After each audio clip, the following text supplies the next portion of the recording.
is a Zurbanator Land production. Enjoy. Hey, how about some of those pre-show jitters? Hey guys, remember episode 1? Well, we're back again with George Papatheodoro. Again, one of my closest friends on the planet who I have never shaken hands with, just vicariously through the internet. You ever look at the webcam and just put your finger up and go boop? We've done that many times. George lives in Kozani, Greece. He is an incredible musician, of which you'll hear at the very end of the show. We are very lucky again to have a special recording just for this show, which I really appreciate him letting us use. And he is a huge Duran Duran fan. And one thing about George that I love is that he sounds so much like Simon Le Bon. There's a lot of George in George, but there's a lot of hints of Simon Le Bon in his voice. So let's kick it off with Retrovariant Episode 3, Duran Duran. Thank you, George. What the hell? A mosquito at this time of year? What is a Greek mosquito like? Does it sting you and go, hey, I hope you like it, and then fly away? I'll be back for more of your blood. You're gonna love this. Yeah. You're gonna love this sting, man. But it doesn't go to Greeks. He only goes to foreigners here in Greece. Oh, Yeah. there's foreigners in Greece? You know, for summer vacations in the islands. Those bastards, yeah. Yeah, so they go there in Mykonos and Santorini, and they go to the ladies and they sting them in the butt. Hello and welcome to Retrovarian. Tonight with me is my good buddy, George Papatheodoro. Hello, everybody. Nice to be here. Thank you so much for joining me tonight. Tonight we're going to discuss the history of Duran Duran. Duran. So let's totally get crack-a-lackin' as we wig out to the tubular, most triumphant sound of Duran Duran. All music used in Zurbanator's Retrovarian was performed by Beckett, courtesy of soundcloud.com/Project Beckett, or at www.projectbeckett.uk.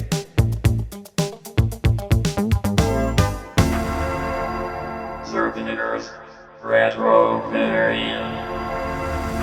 Ow! Welcome to Zurbanator's Retrovarian. Wow. Zurbanator's Retrovarian. Totally for sure. Ooh. Yum. The 80s Music Education Podcast. Real. Zurbanator's Retrovarian. Whatever. Oh my gosh. Cool. Zurbanator's Retrovarian. So, George, first, before we even begin, I want to say how much it means to me that you're doing the show again. I miss You were on the. I missed Well, I you miss- so much. I miss you so very much that right I have now to my confess mouth my is. love to you in public, in podcast, at least. And it makes my mouth drool when you say that. Yeah. Thank you. I was hoping to get back and do a podcast again with you because I've missed it. It's so much fun. It is fun. We've got to get you back on Please Stand By. Yeah, please do. Because Kafira loves you Oh so much. my God. Yeah. She has a bigger crush on me than on Ferg? I think so. Okay, then. She has a thing. She has a thing for men who are tall, dark, and handsome and have an accent. Okay. Harry, tall, dark, and man with an accent. She loves the hair. She loves the hair. As you know, she had hairy nipples. Yeah. I've noticed last time I was there. Yeah. Did you shave or, waxed or No, she's all woman, baby. all natural? Oh, All I love natural. that. And that's important. And those who don't know what the hell we're talking about, just go over to Please Stand By. I think it was episode 72 69. or 3. 69. Oh, it was very good. It's yes. the magical number. The That's magic why I number. remember. Episode 69 of Please Stand By. George joined us for that. Please go listen. it was hilarious and fun and funny. And As so enjoyed always, that. it is. Please stand by is always hilarious, Are you- funny, and educational. Education On top of that, That's one word I never thought of associated with Please Stand By, but I appreciate you it. should. So many facts of life and trivial knowledge. Who, for me, sometimes is very important I appreciate to that. hear And you because the you best make me thing- laugh, and laughter is very important in God life. bless you. Ferg is the co-host of that show, and that's one thing that we both have said is two guys trying to make each other laugh as hard as we can. Yeah, And, that we is do it. contagious. Everyone Yeah. who listens to you laughs Thank as you. well, I suppose. And he's well, they're laughing at us, really, but Sometimes that can happen too, but that's the way it is. But enough it's for about the that. purpose. What about you? Since we've spoken last, I've seen on Facebook that you've been working on some beautiful music. Oh yes, I'm trying to reinvent some of my sound as an artist, as a musician.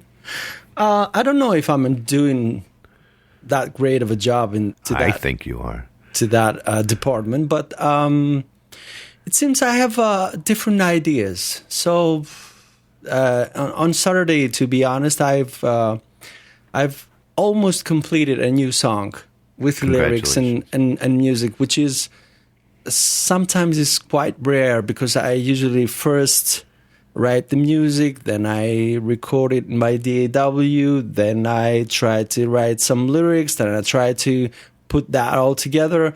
And that Saturday, it was something, magical, which not happens often for me. I appreciate that. Do you think that it's changed the older you get? Because It's yes, I think you're more. cognizant of life. I don't know what that means. To be Basically, honest. life that you're living, like work, things that have to get accomplished, and all that. The music kind of gets not pushed aside, but the to music be part of it. is something that you want to make so good that you're going to take as much time as you can doing it and not rush it out. Yes. Exactly. Perfection. Perfection That is for me the word. because it matters to me. Yeah. For the most part, I don't know if people out there hear the difference of what I do in terms of Genre technical change or... technical possibilities, capabilities. What I'm trying to achieve something that is both. I'm trying to raise the bar in technical terms to present my music as best as I can with the gear and the resources that I have, but also to be a quality product of true sentiment. Perfect. I love the way you said that. It makes me want to buy it right now. I haven't even heard all of it. That's important. It's important nowadays because we're also, like you and I, we're roughly the same age. I'm younging myself a little bit because I'm a little bit older than you are by 10 years? No. And but yeah, when we were growing up, there was an open world for writing music. It was all ours. Nowadays, it's hard to keep up with making something new because every day someone is coming right behind you and stealing your thunder, it seems. And you're trying to sound different in a crowd, but also you want to do what you want to do and not cater towards what everybody wants you to do. You want to do something that is truly from your heart and not something you're just doing to make people like you. You know what I mean? Exactly. I think that nowadays the trend of making music is about how fast you can produce a track. For example, I was reading an interview of Mark Ronson, which is a producer which worked with Duran Duran in the previous album, I think, from the last one. And he said to the interview that nowadays everybody's trying to compete each other in how fast they can produce a hit track, which is not the case the 80s, for example, or the 70s, or even in the 90s, it was about making good music that meant something to the people that heard it, and to be as innovative as possible, concerning the technical aspects of the music. Very, very true, very important. And it's there's no nowadays it's homogenic. Is that the right word? It's homogenic. It's the same. You listen to 10 different tracks and you listening like the same producing patterns, and yes, it's like you're hearing the same producer in 10 different tracks. Everybody's mimicking the other one. Perfectly said. Yes. I think that is. There's no trendsetters anymore. There's nobody to look. There's nobody to look up to for doing something different. Because it's all about money nowadays. Always. It's all about money. I think it was about money in the 80s also, but it wasn't that much. It was 50-50, maybe 60-40, like if you can put in that context. But right now it's all about money. Sad. It's corrupt, man. We're corrupted. Yeah. I'm okay. It's the way of the world. It's zeitgeist, what it is. Capitalism, man. Let's not get political here. Oh, man, I'm already there. AAPOT. Jerry's upset. Kevin, please. Oh, Jerry's running? He's upset. He's getting upset. He is. He's right next to my leg now. Come on, Daddy, stop. Well, tonight's artist is Duran Duran, and I have some questions for you, my friend. Okay, shoot. Tonight's featured artist. That's not one of them. What did you eat for coffee. breakfast? This is Only?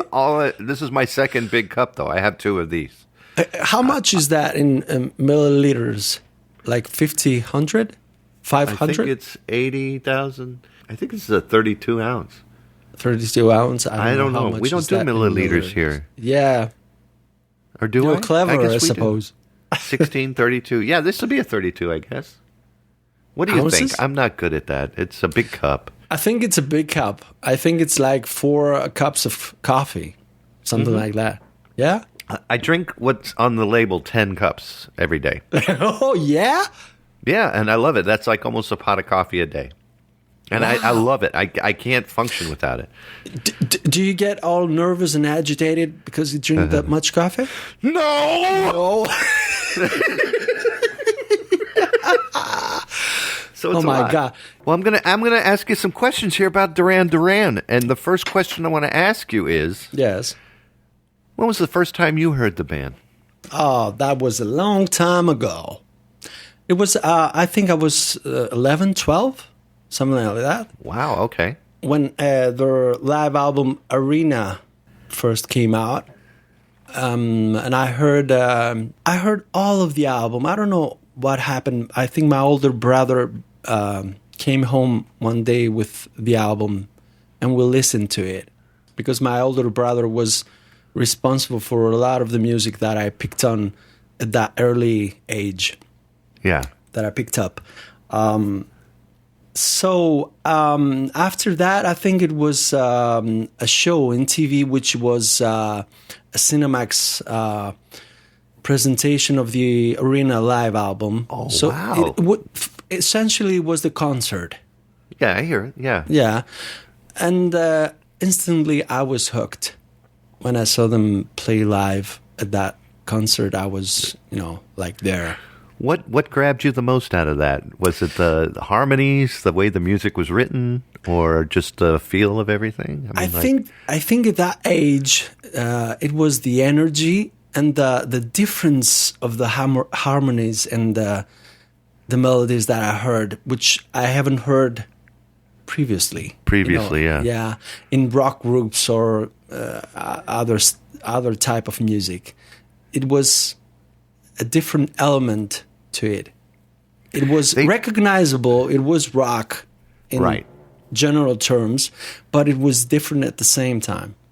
It's the same thing with me. They would reach these corners in a song, sort of like the Bee Gees would, that Yeah. you would not expect, and they would hit that corner on like basically if you're doing a note where you're going dun dun dun, they would do this dun dun dun dun, and they would Yeah. do something in between that would just be like, well, I never thought you could do that. And get away with it. Obviously, the main factor for that is that there weren't classically trained musicians, which No, you're exactly right. it is, I think, the main reason why they didn't go by the book. I suppose sometimes it's good, sometimes it's bad. Right. We're not saying that you shouldn't study music. I think no, it's very not at all, important. But if if you can go out of the box and think outside of the box, sometimes it's very important. And if you don't have that classical training and you are a desiring musician, you're going to fill in the holes with awesome With harmonies. imagination and trying to produce something unique. Yeah. I suppose that captured me. For me, it was Rio in 1982. And Yeah. the school that I was going to, my good friend Harry Nikolakis, was at 12 years old, he got to go see Rio live at the got to see them perform the album live in That's amazing. DC Convention Center, and I was so jealous. He went to go see him. I was like, "Who's Duran Duran?" all I knew was Police. I thought the Police were amazing, but they were. I knew nothing of these, and it's a British band, so it's like, right? They would be considered a British band, right? Yes, there are 100%. Yes. I didn't know anything about British bands. I was like, I had horse blinders on, and I was like, British people make music? So that can't be any good. I'm going to go home and listen to the Beatles. These guys don't know what they're talking about. But what are some of your favorite songs that were ever put out by such a beautiful, beautiful band? Favorite songs. New Religion, most definitely. Union of the Snake. Come Undone, which is from 1993, I think. Yeah. Yeah. What else? And The Chauffeur. I think The Chauffeur Wow. is one of my favorites. Yeah. It's so different. I grew up with Saving a Prayer for the Morning After was a song that I just couldn't get over. I love that. I would sit in the corner and be artificially depressed like you were in the 80s, when you put that to make girls come up and go, "Hey, baby, what's wrong? What's wrong? What's wrong, baby?" "Oh, I'm a little down, baby, listening to, Duran Duran, thinking about love lost," even though you've never dated before. And they're like, "Hey, baby, you want to go out this Friday?" I'm like, "Let's save a prayer for the morning after." What beautiful lyrics you've come up with. Thank you. They're mine. They're just mine. The beginning to the Reflex to this day, when I hear that, oh my gosh, I freak. I'm like, God the Reflex is coming on. Every time I hear it. God bless Nile Rodgers for that. Oh my gosh, it's so beautiful. Yeah. And just all of the ones, Union of the Snake as well, but Hungry Like the Wolf, all of the big MTV ones, because that's what really sold me, was watching the MTV videos, and I was hooked on Duran Duran as soon as I saw how cool they were, how cool John Taylor's hair was, Andy Taylor, all the Taylor boys. All the Taylor boys were not related to be. Yeah, I wish to they be precise. were, because they were great. Yeah, that is something that until now it's a plus for the band. Like the universe Meshed them together. Yeah, it's very Just like you and me. peculiar. The universe has meshed us together with one day, Exactly. July 12th, Exactly. I don't they think said- anything is. as perfect as you and It's me. not in. How can I say this? It's not random. It's not No. random. No. No, it was pre-planned by God. Yes, yes, I think so. And when you Let's and I make meet Duran God, Duran and put 3 Taylors in there. yeah, exactly. Oh, I thought we were talking about us because I was going to say when you and I meet God one day, we're going to high five him and go, "You're the man," Yeah. and God exactly. will say, "No, you guys are the men," and we'll be like, "Dude," and we'll start the greatest band ever. Yeah, I think nothing is by mistake. Yeah, that Yeah. is exactly the You're phrase I absolutely was right. looking for. Yeah.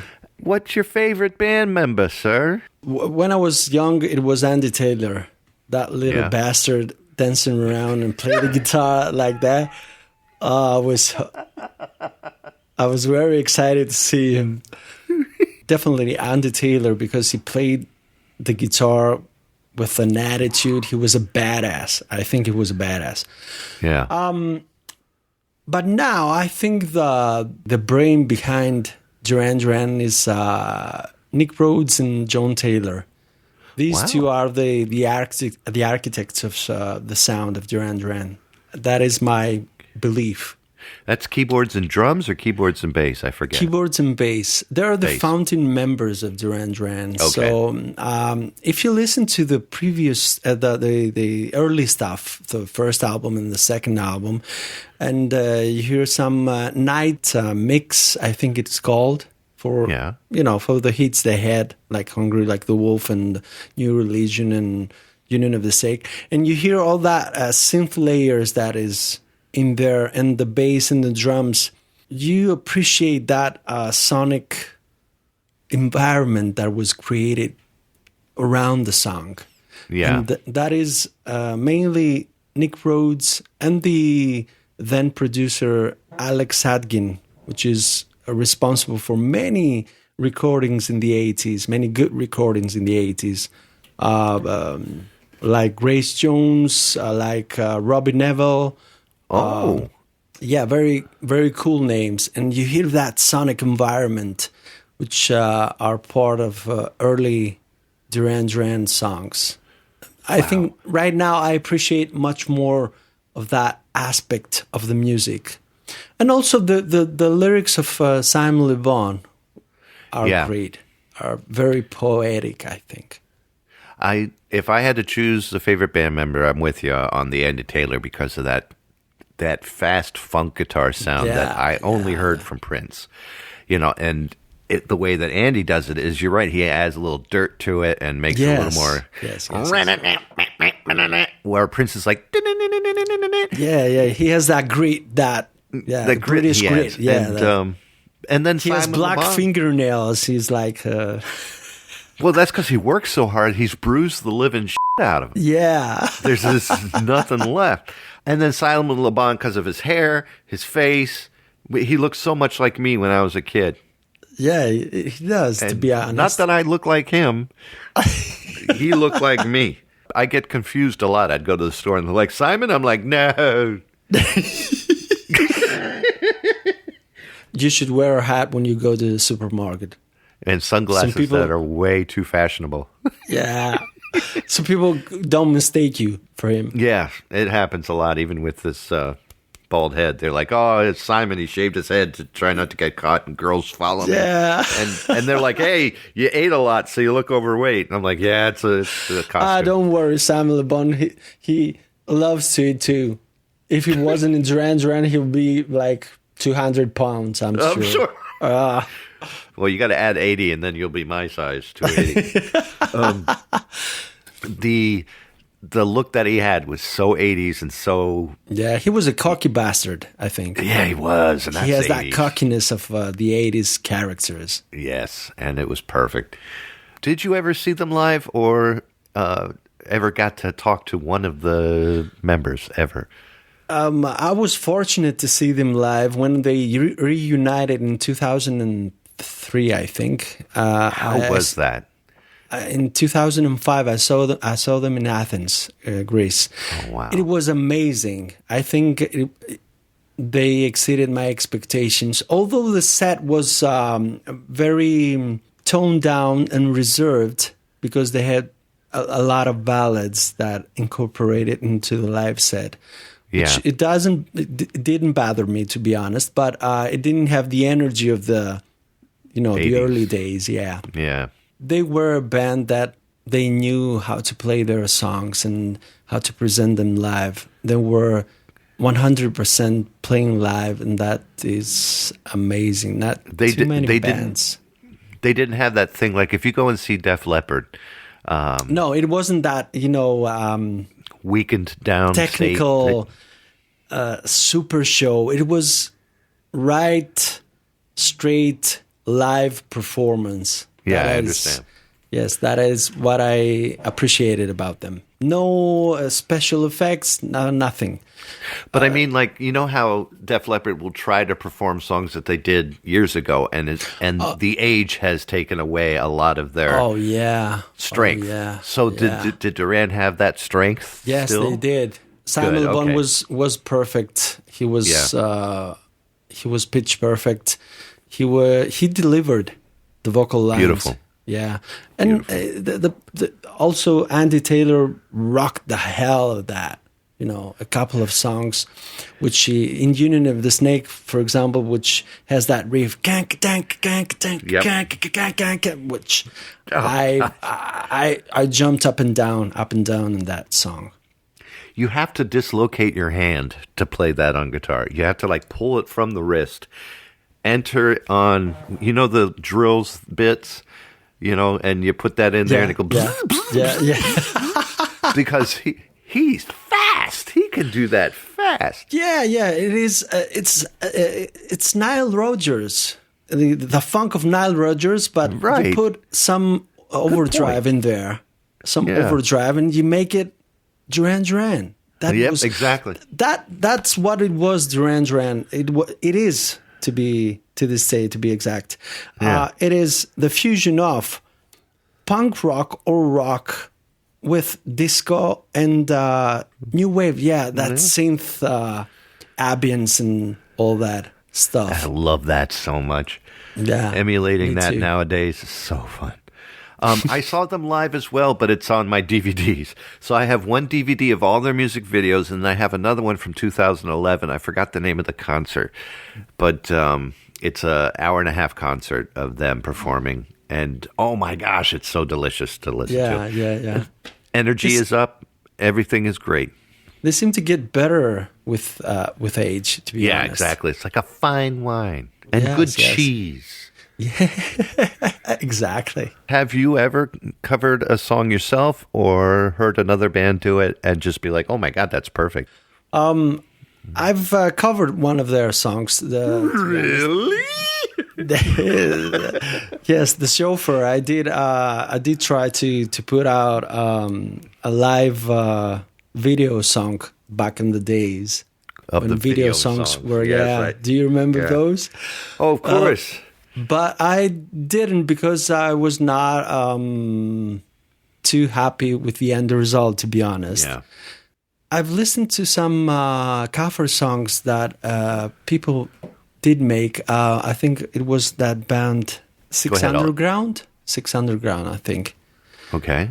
It's an obscure American. I think it's an American band, and they did a cover of Chauffeur, and I think it was really good. I have to check that out. I haven't seen that.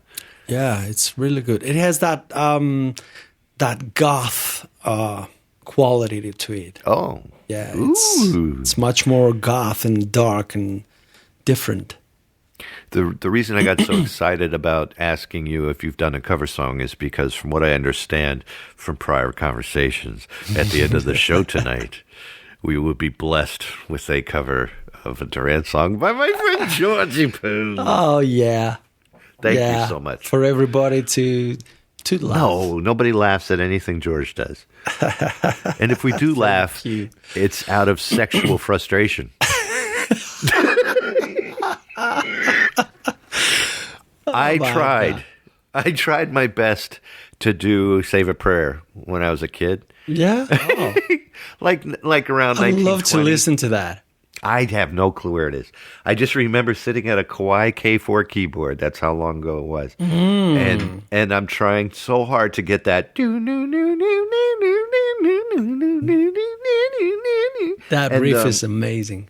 And I tried so hard to get it down right. And then the thing I couldn't stand is I've never been able to sing the way I see myself singing. Yeah. I'll make fun of it if the band, quote unquote, Rotanabres shows up and I do a metal song. I'll be like, yeah. But otherwise, Did you know that Death of Metal did Save a Prayer with Duran Duran? yes. Yes, they did for a charity purpose. I don't remember exactly. And it came out really good. It came out really, impressed by that. Yeah, me too. I wasn't expecting that.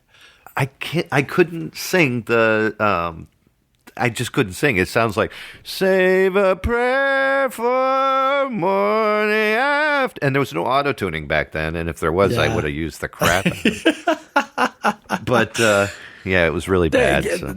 That's I think the difference as a singer performer. Simon Le Bon has a different quality in harmonies. Yeah, he was a choir boy when he was young. Maybe that's how he acquired that different skills. Goodies. Different skills. That's one thing too. Is he would sing out of key on a couple of songs, enough, but just enough to make it natural, to make the song have a body to it instead of it being like. Instead of you going, oh, that sucked, you go, holy crap, that actually sounds good to be 3 or 4 centimeters off. It had character. Exactly. If you remember that unfortunate incident in Live Aid with A View to a Kill in the last chorus. Was that when his voice cracked? Yeah. It was hilarious. He has a good sense of humor. Tell the story because I vaguely remember. Okay, the story is that they perform in Live Aid and they haven't been... 1985? 1985, yeah. 13th of July, 1985. And they perform... The last time they performed together was 2 years ago. I think so. Yeah. Or a year ago.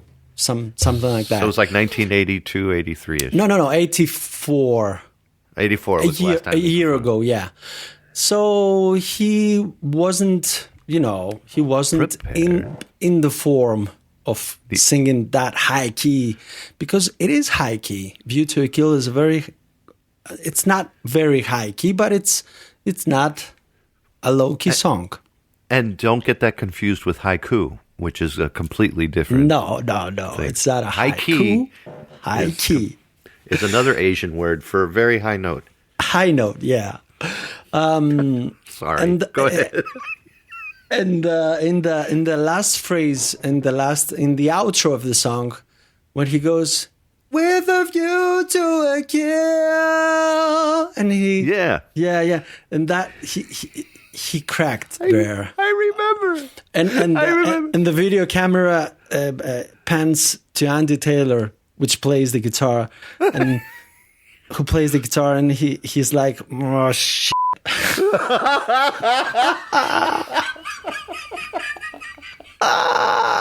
I love it. And that was the last performance they ever did for 30 years. 30? 85, 95, 2005, 20 years, yes. 20 years. 20 years. That's so sad because, and I bet you that really beat him up. I bet you he took that with him. Yeah. I think that was the tipping point. Oh. Yeah. He had a meeting with the rest of the band. He goes, look here, Taylors, I'm sorry, but I'm going to take me a break because I keep cracking on my voice. Oh, he had some vocal problems, all right. In 2010, Did he have surgery or something? Yeah, he did, I think. I've read about it. Yeah, me too. Yeah, and he was at a live performance at one point, and he couldn't sing. Couldn't sing a note, not the high notes. Couldn't sing, period. And he got over it. That is amazing. That is very... Yeah, it is amazing. He probably just needed his tonsils taken out or something. Probably. or maybe the doctor told him, "Okay, Simon, you got to stop snorting coke. That could have been it. Please stop." Please. Are you familiar with how they got their name? Of course. Me too. Go for it. You're the guest. Oh, I'm talking too much. No, you're not. You're George. All right, we'll do it together. Okay. From the movie Barbarella. Barbarella. Yes. Barbarella with the amazing, beautiful, sexy Jane Fonda. It gave me a workout. Yeah. Wink. Jeez. I think Duran Duran was a great band, first and foremost, because they introduced me to that movie. And when I saw that movie, oh God. Well, the band that John Taylor and Nick Rhodes performed in, didn't they have a band called the Barbarellas? No, there was a club in Birmingham which was called the Barbarellas. Oh, I had that wrong. Okay, I Yeah, thought they were in yeah. a band called Barbarellas. And I keep No. wondering if that was part of the reason. They changed it to Duran Duran. No, they were they one night they were at home together and they saw that sci-fi, B movie. Dr. Durant. Exactly. Yeah. Being played That in BBC, and they singled out that name, and they took out the D's in the end. Duran Duran. I love it. Clever. Very clever. Very clever. Yeah. And you don't have to pay that much more money on the sign because you're not buying another D. Yeah. You're saving $20. You're saving. You didn't pay anything to Roger Vadim. They formed in Birmingham, England, Yes. and it was in 1978. I was 8 years old, and you were 2. No, I was 5. Oh, 5. I was Trying 5. to give you youth. You took it away. No problem. Their first singer, what was his name? The first singer was Stephen Duffy, Yes. and then it was Auntie Wicked, Yep. which helped write and record the first demo of Girls on Films. I love that song so much. Yeah. Very cool song. Very cool song. It's weird how the lyrics have 2 minutes later. It's like, is that how long it takes to enjoy a girl on film? About 2 minutes? I suppose when you're young, Yeah. like 12, 13, Yeah, 2 minutes. even 1 minute. Oh, I could knock it out in 5 seconds. And I'm talking about from nothing. I'm talking about like just From start, from limbs. scratch. Literally scratch. Hey, something itches. Let's go play some b-ball. I'm finished. When I saw the video for the first time, I was speechless. It is softcore Yeah. for that period of time, for 81, I think. They played that in clubs. I haven't had pubic hairs then. I tried to mute my sneeze, and it came right after your pubic hair joke. I was not freaked out. I was not freaked out that you said pubic hair. That was a sneeze. I'm so sorry. Yeah. I have this Tourette issue. So I have Tourette's. When someone says pubic, I sneeze for no reason. In 1979, that's when Roger Taylor came along, the drummer. Yeah, they made it in a party. And there was a ton of people that had run in and out of the band. In 1980 is when they recorded 2 demo tapes and performed in all the clubs in Birmingham. They were signed on to EMI, and then They did a bidding war. yeah, they had a bidding war between EMI and Phonogram, and then EMI won.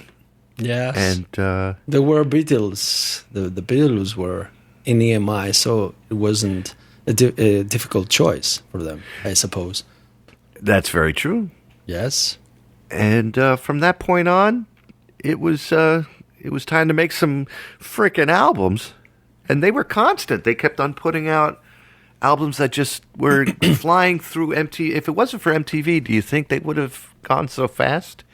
I think the video music media was something that helped a lot of music get around at that age of time. From 80 to 85, I remember sitting at home and there was a show every Friday, after school at the afternoon, and they played music videos. So every new music that I've listened to wasn't from the radio per se, even though I did listen to the radio, but music videos were something new, something that got into the living room of every home. So and that fed us, boy. It fed us big time. It helped them.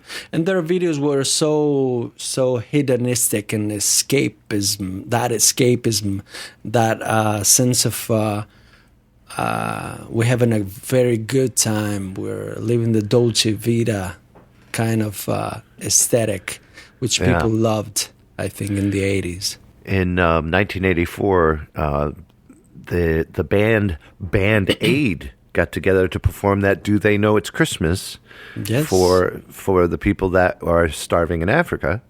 But the voice that is most prominent on that entire song, aside from George Michael and Sting slightly, is Simon Le Bon. That's the sound that whenever I hear "Do They Know It's Christmas Time at All," I think of Simon Le Bon. Yeah, as I told you before, I think he has a certain character in his voice, and in the early records in the early 80s, this was like a trademark for Simon Le Bon. He had that squeakiness in his voice, that nasal quality, which wasn't unpleasant. Not at all. Yeah, and it was the tone of the 80s. You can't really say it. Sting was another one. Sting had that. Yeah. He was like a different monster. He had the voice, but he had a speech impediment. So when he sang, and what I mean, like, his voice was, and you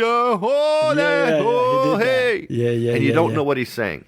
And Simon Le Bon was crystal clear on his words. Yes. I suppose it goes back to being a choir boy, because they had to pronounce the noons. A-E-I-O-U? Yeah. The vowels. The vowels are very important, yeah. The vowels, yeah. The vowels. Something I lack of. You lack of vowels? Vowels. Not bowels. I don't lack of bowels. I do have bowels. I would hope that you had bowels. If you didn't, you'd be in a hospital bed right now. Yeah, I with think a bag on your side. Shit. The biggest thing that I loved, unfortunately, it didn't have Simon Le Bon, but it did have Robert Palmer, was the jump to Power Station. I loved Power Station. Yeah. Tony Thompson, baby. Oh, my God. We talked about this in messages the other time, right? The thickness of Tony Thompson on drums. The power of drums, man. He was playing with Chic. He was a drummer in a disco band. Yeah. Can you imagine that drummer playing that rock thump? It was... And it added to the mix of rock and funk that came out of Power Station. Yeah, it had that character also. That spin-off project group had that character, which had John Taylor and Andy Taylor from Duran Duran, that rock element, combined with Tony Thompson, which is something different, unique. Yeah. And I appreciate that. He unfortunately passed away, Unfortunately, at a young age. Poor guy. Unfortunately, he died of kidney cancer when he was 49. At my age right now. Wow. You should God bless him. Take care of your liquor, man. I really should. Lick who? The thing that I like is that this forced Simon Le Bon and Nick Rhodes to start a band called Arcadia? Arcadia, yeah. Arcadia. Which was more of a arty project, more of a artsy fartsy project. Exactly. Archie Farchie, yeah. And it had a lot of guests in there. It had David Gilmour, Sting, Pino Palladino, the bass player, he was a fantastic bass player. Yeah. But I think both of that was Duran Duran, if you think about it. Yeah, and don't they perform as Duran Duran? Don't they perform some of the Arcadia music? Yeah, I think so right now. And Herbie Hancock and David Gilmour were associated with that. Yeah, Herbie Hancock also. Wow. And here we go. This is My Baby in 1985.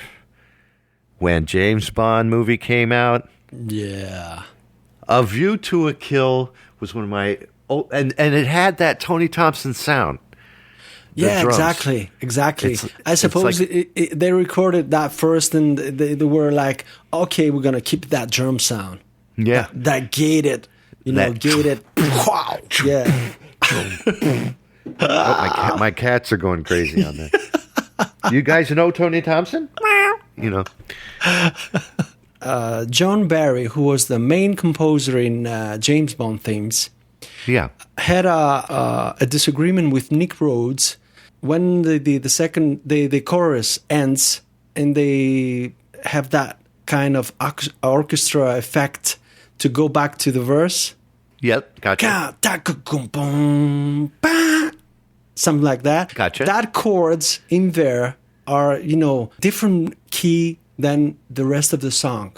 So they had a disagreement because Nick Rhodes said, "I want those chords." And he said, "You're nuts. They're in a different key. So what? I want those chords." And he won the argument. Thank God he did, because that adds a head twist to the song. Yeah, exactly.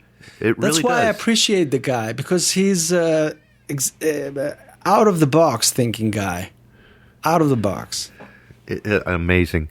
We're at the point now where the Retrovariant side of Duran Duran stops and the future of them begin, and which leads them all the way up to their last album, which was Paper Gods. Or have they done an album since Paper Gods? No. The last album is Paper Gods, yes. And they're still touring right now. Yeah, to be honest, when it came out, I wasn't that impressed.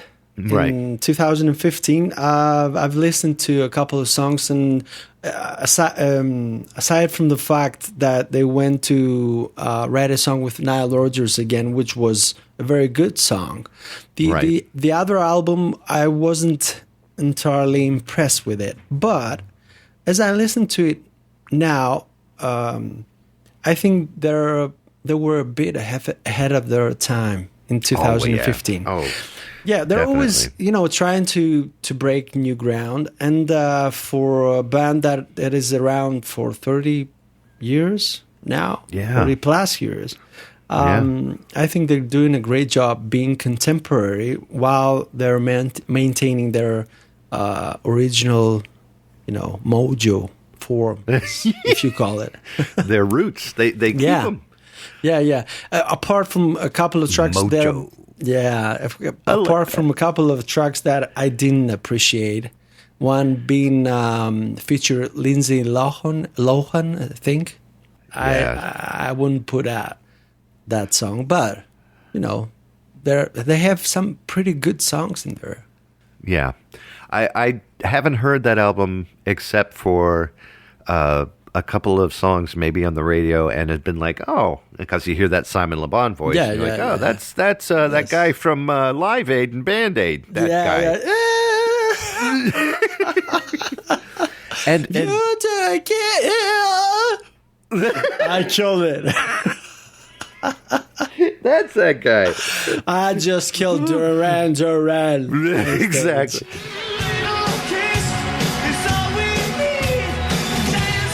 Well, when Simon was a kid, he worked at McDonald's. He's like, "Would you like some more fries with that?"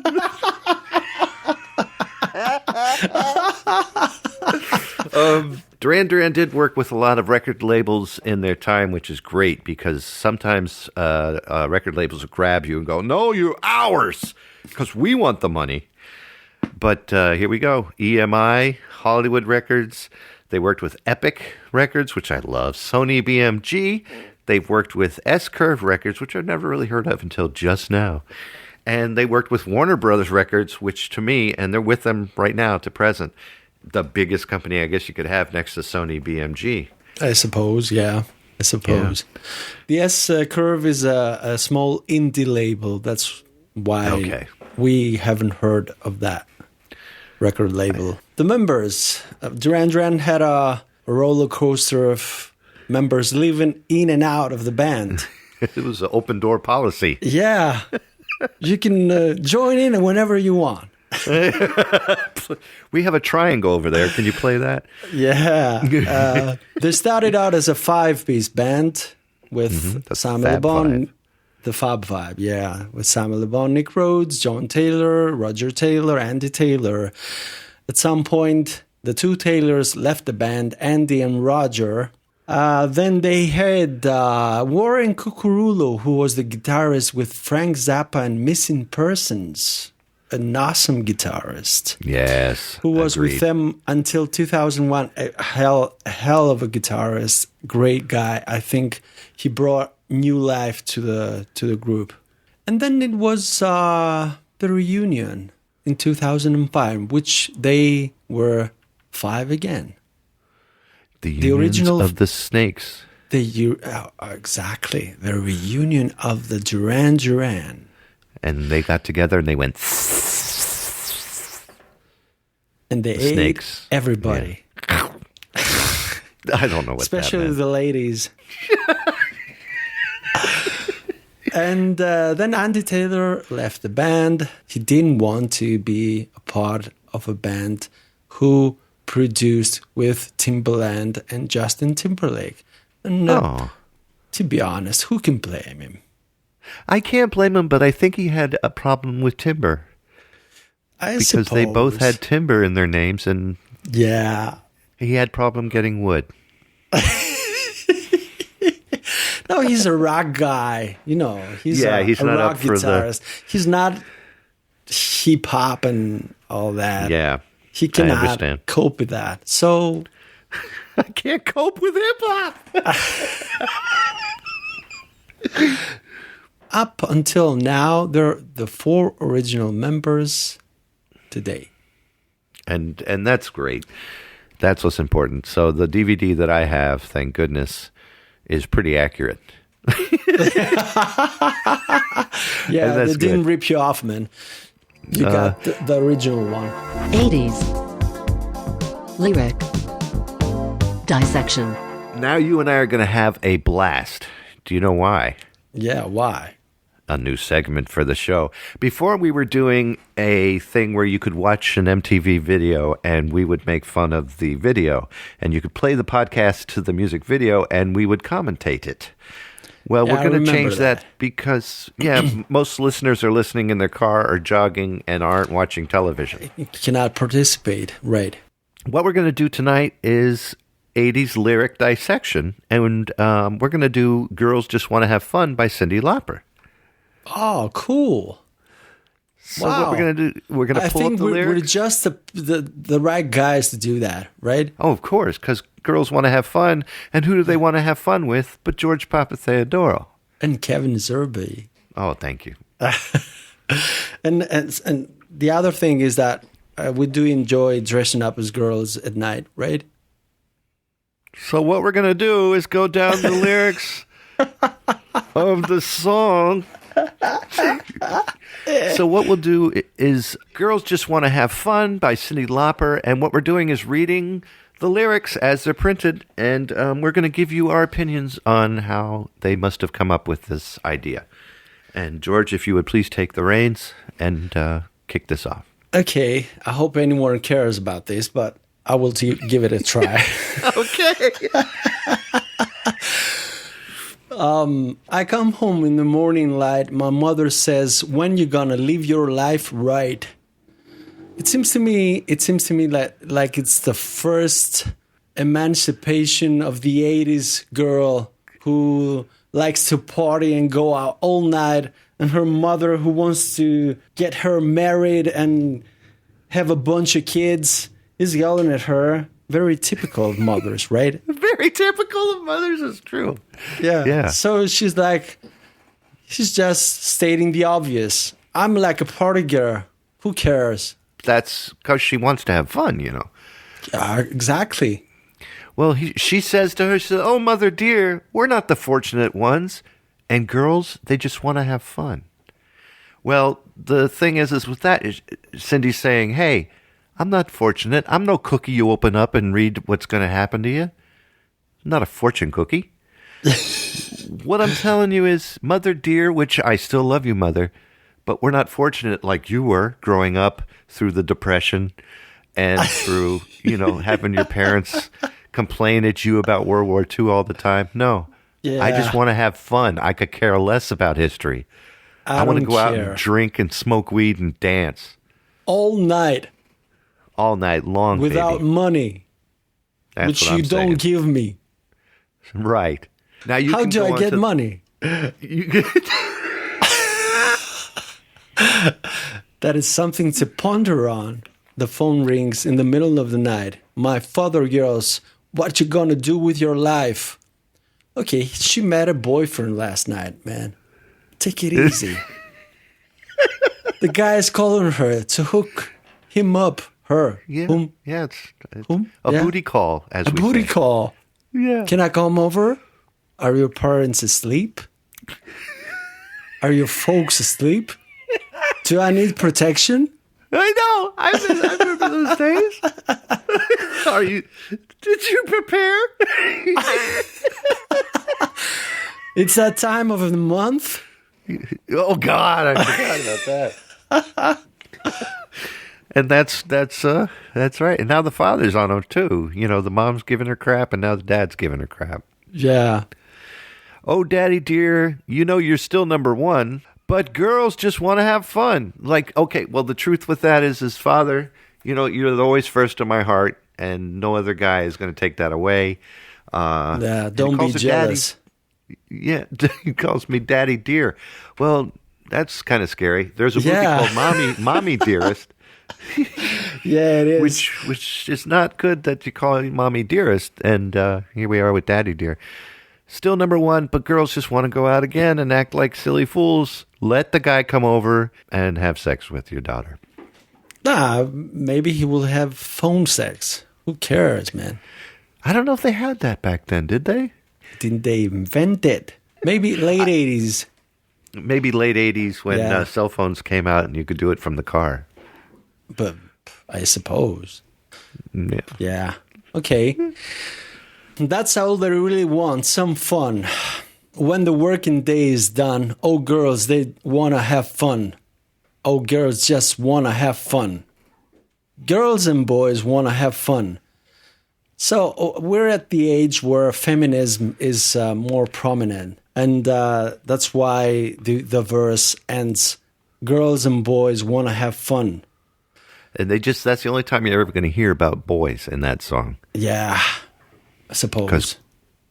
Because not girls sure. want to have the fun. No, they talk about it in the next verse. Actually, the whole song is about boys. Oh, well, then I guess that's true. I never really thought about it. Well, some boys take a beautiful girl and hide her away from the rest of the world. Those people go to jail. Because Yeah, nowadays. those people they lower buckets to girls and say, he puts the lotion in the basket.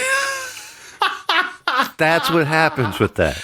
Yeah, it's scary stuff. It is scary. Please they say do not things mess like, with those guys. If you go and talk to that guy, or a guy like that comes and talk to you, please leave. anytime a guy says to you, scream all you want, sugar, ain't nobody gonna hear you. Oh, God. You need to run as far as you can unless you're stuck in a well. If you see him, he's all greased up and funny looking and haven't bathed for like 30 days, turn around and run. Like hell. Yeah. So that's all I really want, some fun when the working day is done. Oh, girls, they just want to have fun with boys. Again, it's self-explanatory. Girls, they want to have fun, man. Please don't they- mess with that, because we're one bunch of tough cookie girls who are gonna Yeah. mess you up if you mess with our fun. I mean, and look at Cindy when she sang this. She had part of her head shaved. She looks like she's just escaped from a mental institution. So Amen. do And not mess with that girl. a mental institution that does not teach you how to dance well. I suppose, or it's the drugs side effects, maybe.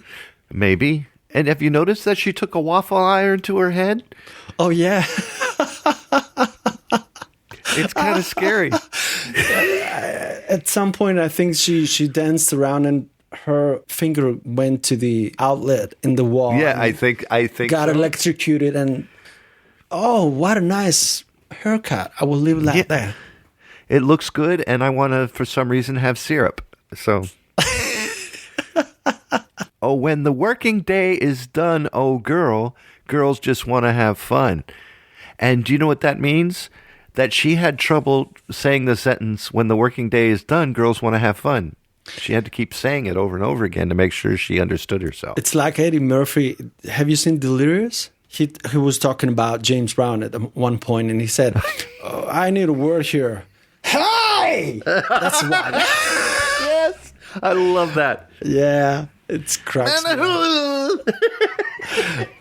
And he backs up and talks to the band guys, you know. Band grooving? Yeah. Grooving? Yeah. What the hell is James talking about? I don't know. We're getting paid. That's my favorite part. I love that show so badly. Yeah. That is such Eddie a good Murphy. one. So that is what it's all about, I think. I need It's just- a word here. I need a lyric. Girls, oh, when the working day is done. Oh, when the working day is done. Oh, girl, they want to have fun. Girls, They wanna do. have fun. And that's I all they suppose. really want. Do they? Is fun, Not really. Nowadays, girls don't have fun. They're too busy being brave and showing that their testicles are bigger than ours. Wow.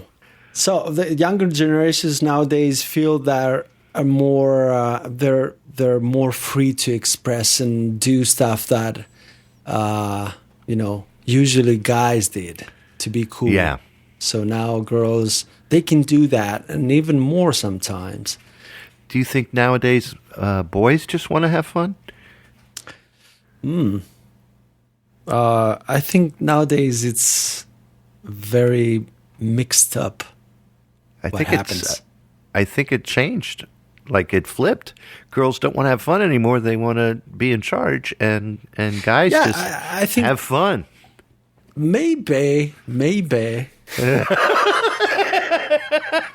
Maybe that's what's happening. I don't know. Yeah. Maybe the gene pool is changing, you know.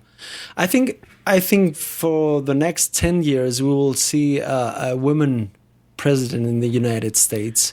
So when that wouldn't mind happens, that. I would Yeah. think that would be good. me too. When that happens, I think the rest of the world will try to get on that train, on board on that train of change. And let's see what happens. Now, the ending song choice. What song are we going to listen to tonight, George? The song that you're going to listen to tonight is a cover I did back like 5 years ago of The Chauffeur by Duran Duran. And it's So excited. something of like an electroacoustic version of it. Bless you so much. Thank you so much for this. You always go above and beyond as a musician. You go above and beyond as a friend, and your creativity is just a God-given, beautiful thing that you utilize to the utmost all the time, and I appreciate that so Oh, much. That's so very nice of you, man. No, thank you. I appreciate it. I appreciate it. I have to give back in words what your music makes me feel, so I've always appreciated it, and thank you for it. And I appreciate your friendship. God bless you. Thank you. First yeah, and and you're very, foremost. very close. One day we're going to meet, and then we're going to tear this country a brand new homosexual degenerate. Until then, Until Thank you, then, guys. we're straight heterosexual males. Okay. Yeah, we are. Just in case anybody is wondering and doesn't know us that well. Yeah. I'm married, and George is going through women like toilet paper. It's No, that's great. Oh, not I'm the sorry. case. That's not right. How do you say it? I'm gentle and kind and It is. a Listen true to his gentleman song. to women. To winters, I said.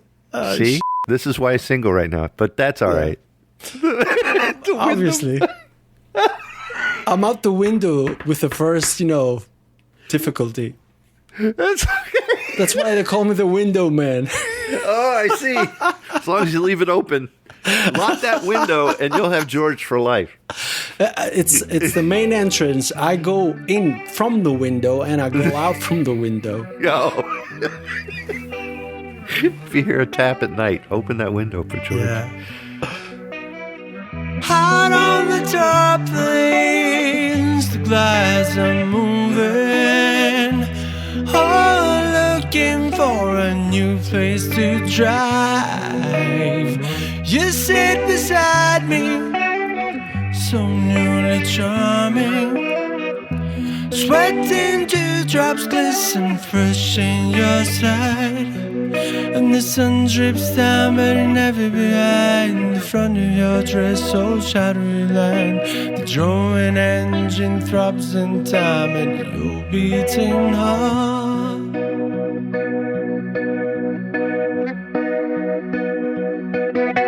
Way down the lane away, living for another day. The aphids warm up in the drifting haze. Swim seagull in the sky towards that hollow worse than I. My envy lady holds you fast in her gaze. And the sun drips down, but it never behind the front of your dress, so shadowy line.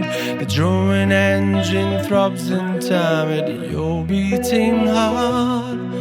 And the sun drips down, but it never behind the front of your dress, so shadowy line. The drawing engine throbs in time at your beating heart.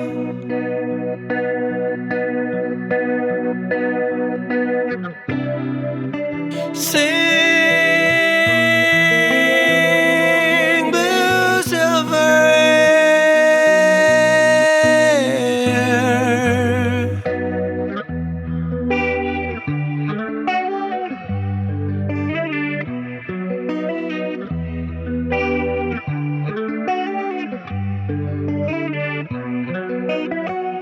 And watching lovers part, I feel you smiling. What glass splinters lie so deep in your mind? To tear out from your eyes with words a stiff and brooding lie. And I only watch you leave me further behind. And the sun drips down, but it never behind the front of your dress, so shadowy line. The drawing engine throbs in time at your beating heart. And the sun drips down, but it never behind the front of your dress, so shadowy line. The drawing engine throbs in time at your beating heart.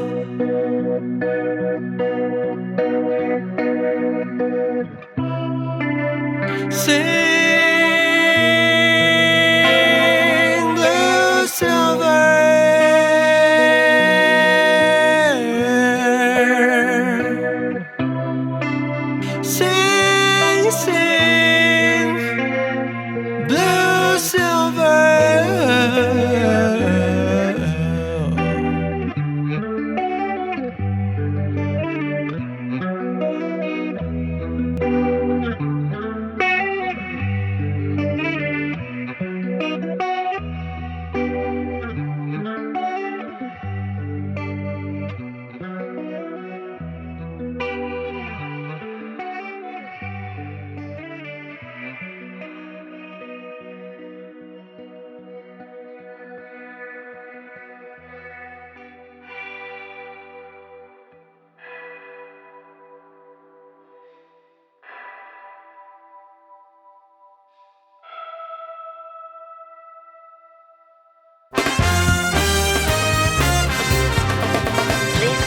Zerbinator.wordpress.com.